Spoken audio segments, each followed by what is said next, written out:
इस बीमारी ने तो हमारे मुआशरे को खराब किया हुआ है। बदगुमानी से बचो। यहां तक के लोगों ने बहुत जल्दी अपने दिमाग पर यकीन करके फैसले भी ले लिए हैं।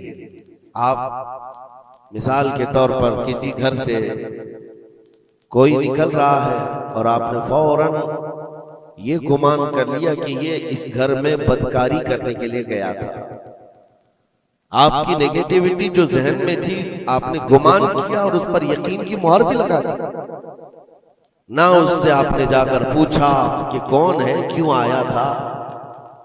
इसी तरह की एक और बात मैं आपको बताता हूं। हजरत शफीक बल्खी बड़े बुजुर्ग दरियाए दजला के किनारे आए, देखा कि एक मर्द, एक नौजवान है, औरत को गोद में सुलाया हुआ है दरिया के किनारे और शराब की बोतल हाथ में लिए बैठा है।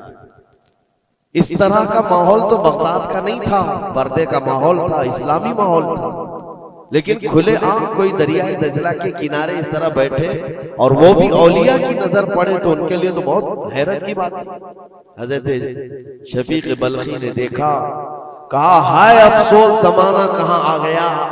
लोग खुले आम औरतों को लेकर बाहर सोने में बाहर मजे करने लग गए और खुले आम अब शराब भी पी जाने लगी।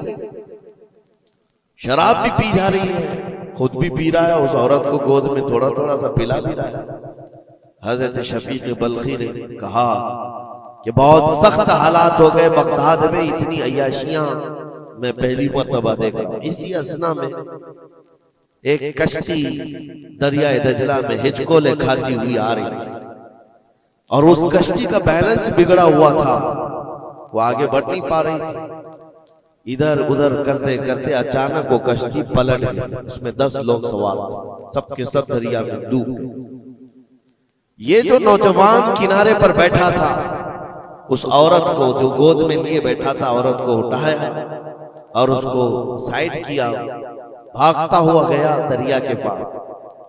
यूं हाथ डालता था, एक आदमी को निकालता था और बाहर करता, ना उसके पांव पानी में डूबते थे। यूं समझ ले कि जैसे दरिया में कोई खड़ा है और अपने हाथ डाल डाल करके निकाल रहा है। 9 आदमियों को उसने अपने हाथों से दरिया से निकाला और बाहर किया और उसके बाद एक आदमी बच गया था। इस नौजवान ने हजरत शफीक बल्खी की तरफ देखा जो वहीं खड़े थे। कहा क्या है शफीक बल्खी, मेरे बारे में बहुत कुछ तुमने सोचा दिल में, 9 तो मैंने निकाल दिया, एक आप निकाल दिया।